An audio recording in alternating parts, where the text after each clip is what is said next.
छुप छुपा के नहीं, मैं सामने कहता था कि मेरे दिल के सबसे ज़्यादा करीब कलर सईदा से लेके यहाँ तक ये नया इलाका मेरे में शामिल हुआ था 2002 में। और मैं हमेशा कहता था कि मैं खुशकिस्मत हूँ कि ये हल्का मेरे कॉन्स्टिट्यूंसी में है।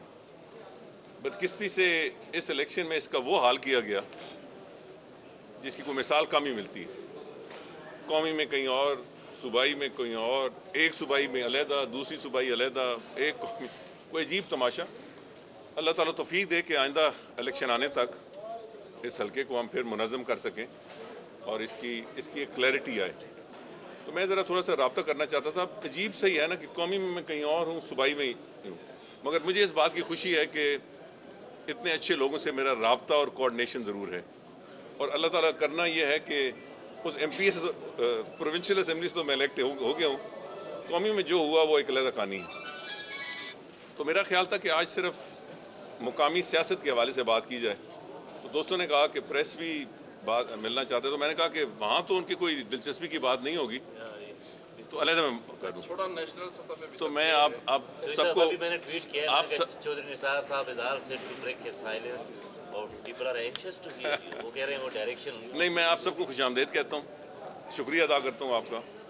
और इस वक्त ना ही बोलना बेहतर है।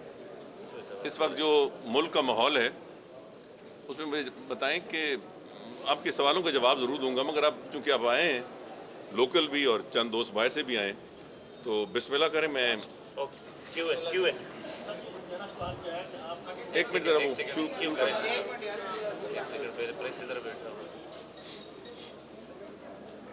चोई साहब बड़े अरसे बाद, साहब आप करिए से। जी बिल्कुल ठीक सर। चोई साहब बड़े अरसे बाद आपको मुखातिब हो रहे हैं, लोगों को भी इंतज़ार है। आप एक सियासी डायरेक्शन देते होते हैं जो भी हालात होते हैं। जो PMLN के अपने सीनियर लोग हैं वो भी ऑफ द रिकॉर्ड ये कह रहे हैं कि चौधरी साहब की जो डायरेक्शन थी वो ठीक थी। तो क्या चौधरी निसार साहब अभी भी अपने मौक़िफ़ पे खड़े हैं? और ख़ुसूसी तौर पर जो फेक अकाउंट्स के हवाले से जो GAT आई है उस पर आपका क्या ख्याल है? क्या आप भी कौमी दौलत के उतने ही निगहबान हैं जितने के ट्रेजरी बेंचेस हैं, उस पर क्या कहेंगे? बहुत शुक्रिया आपका। बड़ा आपने एक तफसीली सवाल कर दिया। सो जाहिर है कि प्रेस कॉन्फ्रेंस की बड़े महदूद वक्त में मैं सारे कोने तो टच नहीं कर सकूंगा। मैं सिर्फ ये कहना चाहता हूँ कि एक सियासत के तालिब इल्म होने के हवाले से मैं ये समझता हूँ कि मुल्क और मुल्क के सियासी हालात एक शदीद तरीन सियासी बहरान की निशानदेही कर रहे हैं। एक ऐसे मौके पे जब इस मुल्क को सियासी इस्तेकाम की ज़रूरत है, और मैं ये भी वाज़ह कर दूं, ये कोई रॉकेट साइंस नहीं है कि कोई मुल्क भी सियासी इस्तेकाम के बग़ैर तरक्की नहीं कर सकता। तो आज पाकिस्तान के सियासी इस्तेकाम पर मबनी है हमारी तरक्की, हमारा मुस्तकबिल, हमारी डेवलपमेंट, मुश्किलात का मुकाबला। मुझे वो दूर दूर तक नज़र नहीं आ रहा। मेरा ख्याल है कि हुकूमत को ये समझ लेना चाहिए कि कोई मुल्क अपोजिशन के बग़ैर सियासी तौर पर और जमहूरी तौर पर पनप नहीं सकता, ख़ासकर एक जमहूरी निज़ाम में। जिस तरह एक हुकूमत ज़रूरी होती है किसी मुल्क को आके ले जाने के लिए, इस तरह एक जमहूरी निज़ाम में एक अपोजिशन ज़रूरी होती है।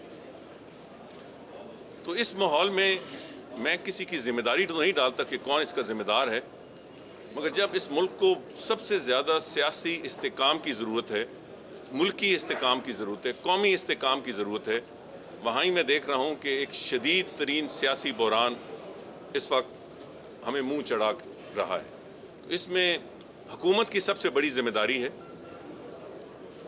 कि वो मुल्क को इस अदम इस्तेकाम से निकाले, अपोजिशन को स्पेस दे, अपोजिशन के जो तहफ़्फ़ुज़ात हैं वो दूर करे। मसला एहतिसाब का नहीं है, एहतिसाब पे पूरी कौम मुत्तफ़िक है। एहतसाब के तरीक़ाकार पर अपोजिशन को सही शदीद तहफ़्फ़ुज़ात हैं और वो दूर किस तरह किए जा सकते हैं वो हुकूमत वक्त कर सकती है। मेरा ख्याल है कि एहतसाब बामकसद और इफ़ेक्टिव तभी हो सकता है अगर उसमें क्रेडिबिलिटी हो, अगर उस पर एक नेशनल कंसेंसस हो, और वो नेशनल कंसेंसस डेवलप करना कोई मुश्किल काम नहीं है। हुकूमत को उस पर पहल करनी चाहिए।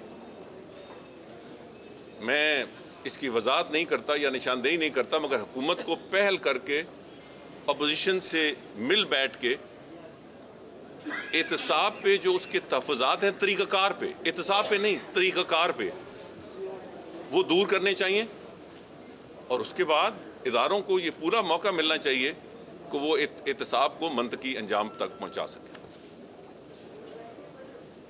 पुरी साहब आप कोई बात करें। ये बताइएगा कि एक तो सबसे पहले मैं आपसे जानना चाहूँगा कि आपने 4 हलकों में इंतखाबात लड़ा लेकिन सिर्फ PP10 विन की। अब इतना अरसा जब आप खामोश है, क्या आपने कोई इन्वेस्टिगेट किया कि क्या वो हरकत थे जिन्होंने इतने कौमी सतह के लीडर को शिकस्त दी? और दूसरा मेरा आपसे क्वेश्चन ये है कि आप खुद भी वजारत दाखिला